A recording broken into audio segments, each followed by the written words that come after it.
Selamat pagi anak-anak. Apa kabar hari ini? Ibu harap semuanya dalam keadaan sehat ya.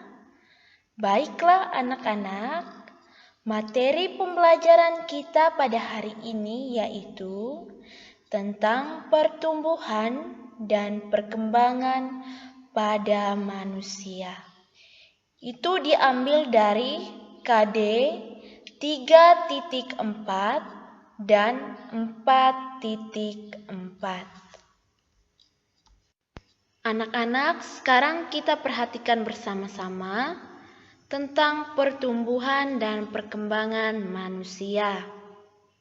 Pertumbuhan adalah proses pertambahan jumlah dan ukuran sel. Dan sel di sini tidak dapat kembali dalam bentuk semula atau irreversible. Kemudian dapat diukur atau dinyatakan dengan angka, grafik, dan sebagainya. Kemudian perkembangan di sini adalah proses menuju ke tingkat kedewasaan. Nah, proses menuju ke tingkat kedewasaan di sini, pematangannya tidak dapat diukur, tetapi hanya dapat diamati. Pertumbuhan dan perkembangan di sini merupakan dua proses yang berjalan secara simultan atau bersamaan. Baiklah anak-anak, sekarang kita perhatikan bersama-sama tentang perbedaan pertumbuhan dan perkembangan. Nah, di sini ada tabel tentang perbedaan pertumbuhan dan perkembangan. Perbedaan pertama pada pertumbuhan itu bertambahnya ukuran seperti panjang, lebar, volume, dan massa. Kemudian perbedaan pada perkembangan, suatu proses menuju kedewasaan atau menuju suatu keadaan yang lebih tinggi, lebih teratur dan lebih kompleks. Nah, perbedaan pertumbuhan yang kedua di sini bersifat kuantitatif. Nah, mengapa pertumbuhan ini bersifat kuantitatif? Nah, maksudnya di sini anak-anak, dia bersifat kuantitatif karena dia dapat diukur dengan alat ukur ya. Kemudian perbedaan pada perkembangan yang kedua itu bersifat kualitatif. Nah, kualitatif itu dia tidak dapat diukur. Nah, perbedaan ketiga dari pertumbuhan itu dia tidak dapat kembali ke keadaan semula atau irreversible. Nah, kemudian perbedaan dari perkembangan di sini dapat kembali dalam keadaan semula atau reversible. Nah, perbedaan pertumbuhan yang keempat dapat diukur dengan menggunakan alat autosonometer. Kemudian perbedaan pada perkembangan tidak dapat diukur. Baiklah anak-anak, sekarang kita perhatikan bersama-sama tentang perkembangan pada manusia. Itu dimulai dari balita, kanak-kanak, remaja, kemudian usia 20 tahun, usia 40 tahun ini sudah termasuk usia dewasa. Kemudian usia 65 sampai 70 ini sudah termasuk lansia. Baiklah anak-anak, sekarang kita perhatikan bersama-sama faktor yang mempengaruhi pertumbuhan dan perkembangan manusia. Yang pertama itu, makanan bergizi seimbang. Makanan bergizi seimbang harus mengandung zat gizi yang diperlukan oleh tubuh. Contohnya di sini anak-anak, makanan pokok seperti nasi, lauk pauk, sayur, dan buah-buahan. Kemudian, faktor yang kedua itu olahraga yang teratur. Olahraga dapat menjadikan tubuh menjadi sehat dan kuat. Nah, olahraga di sini juga bisa melancarkan peredaran darah. Nah, contoh dari olahraga misalnya senam di pagi hari, kemudian lompat tali, dan lain-lain. Kemudian faktor yang ketiga itu udara yang bersih dan lingkungan yang bersih. Nah, anak-anak, jika lingkungan bersih dan lingkungan sehat itu pasti kita juga sehat. Dan jika lingkungannya tidak sehat berarti kita juga tidak sehat. Nah, anak-anak, manusia di sini memerlukan udara bersih untuk bernapas. Nah, udara bersih tidak mengandung bahan pencemar seperti asap dan debu. Kemudian, lingkungan sehat di sini juga dapat membuat kita nyaman. Nah, anak-anak, ciri dari udara segar dan sehat itu tidak ada sampah yang numpuk.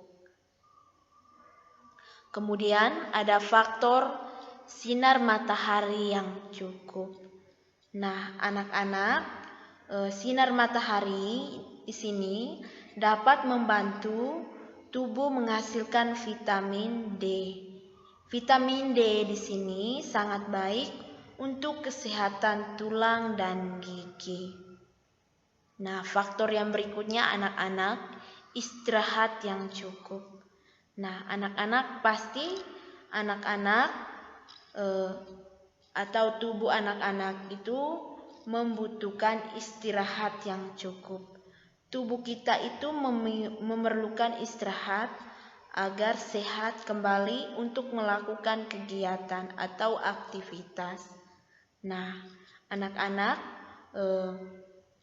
orang dewasa memerlukan waktu tidur itu mulai dari 7 sampai 8 jam sehari. Kemudian anak-anak memerlukan waktu tidur yang lebih lama dari orang dewasa.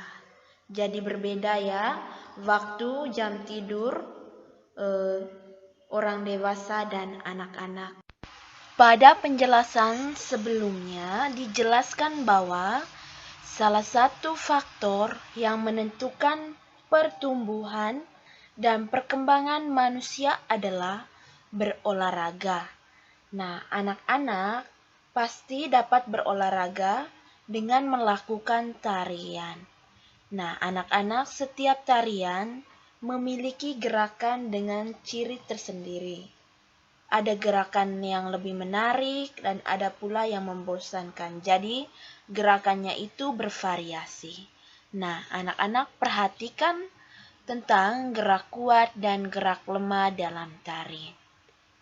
Yang pertama, gerak kuat adalah gerak yang dilakukan dengan tenaga yang kuat. Nah, anak-anak perhatikan yang ada pada slide ini merupakan contoh gerak kuat ya, yaitu dengan melakukan senam jumba. Nah, yang kedua itu gerak lemah. Gerak lemah merupakan gerak yang dibawakan dengan pelan dan lemah lembut. Kemudian, anggota tubuh yang dapat digerakkan yaitu kepala, tangan, dan kaki.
Baiklah anak-anak, contoh gerak kepala yaitu menoleh, mengangguk, menggeleng, dan mendongak. Nah, perhatikan yang ada pada gambar ini. Yang pertama itu ada gerakan menoleh ya. Kepalanya itu berarti menoleh ke samping. Kemudian ada gerakan mengangguk. Mengangguk berarti kepala tunduk ke bawah. Kemudian ada gerakan menggeleng. Berarti kepala itu menggeleng ke kiri atau ke kanan. Anak-anak perhatikan contoh gerak tangan, yaitu melambai, merentang, mengangkat tangan, dan melenggang.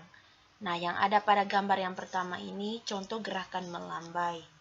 Kemudian yang kedua ini gerakan merentang, tangannya rentang ke samping kiri dan samping kanan. Kemudian gerakan mengangkat berarti kedua tangan mengangkat ke atas. Anak-anak perhatikan contoh gerak kaki yaitu berjalan, berjinjit, jalan di tempat, dan meloncat. Nah, kita perhatikan bersama-sama gambar yang ada pada slide. Ini merupakan yang gambar pertama ini, gambar berjalan. Kemudian yang kedua ini gambar meloncat ya. Dan yang ketiga ini gambar berjalan di tempat yaitu dengan gerakan olahraga Zumba ya. Baiklah anak-anak, pada pembelajaran subtema sebelumnya, anak-anak telah mempelajari tentang penjumlahan tanpa teknik menyimpan. Nah, bagaimana cara melakukan penjumlahan dengan teknik menyimpan anak-anak? Nah, sekarang anak-anak perhatikan tentang penjumlahan bilangan ribuan dengan teknik menyimpan. Nah, yang pertama itu, susunlah bilangan yang akan dijumlahkan dengan tepat. Kemudian, bilangan dengan nilai tempat yang sama harus diletakkan dengan sejajar.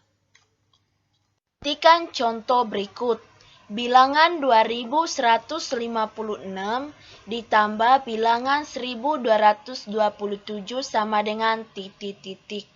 Nah, anak-anak, cara penyelesaiannya itu harus menggunakan cara bersusun pendek. Susunlah bilangan yang akan dijumlahkan ke bawah sesuai nilai tempatnya. Ribuan itu lurus dengan ribuan, kemudian ratusan dengan ratusan, puluhan dengan puluhan, dan satuan dengan satuan. Nah, anak-anak, bilangan 2156 ditambah bilangan 1227. Nah, anak-anak, satuan ditambah satuan, hasilnya satuan. Nah, yang merupakan angka satuan di sini anak-anak 6 dan 7. 6 ditambah 7 hasilnya 13. 3 ditulis di angka satuan. Kemudian 1 disimpan di tempat puluhan. Nah, sekarang kita jumlahkan angka puluhan. 1 di sini sudah termasuk angka puluhan. 1 ditambah 5 ditambah 2 hasilnya 8. Nah, sekarang kita jumlahkan angka ratusan. Ratusan ditambah ratusan anak-anak hasilnya ratusan. Jadi bilangan ratusan di sini yaitu 1 dan 2. 1 ditambah 2 hasilnya 3. Nah, sekarang kita jumlahkan angka ribuan. Ribuan ditambah ribuan hasilnya ribuan. Nah, yang termasuk angka ribuan di sini yaitu 2 dan 1. 2 ditambah 1 sama dengan 3. Nah, anak-anak, jadi hasil dari Bilangan 2156 ditambah bilangan 1227 hasilnya 3383. Anak, jadi pembelajaran kita pada hari ini sampai di sini. Semoga apa yang Ibu sampaikan pada hari ini dapat bermanfaat buat anak-anak semua ya. Nah, anak-anak, sampai ketemu di pembelajaran selanjutnya anak-anak. Terima kasih.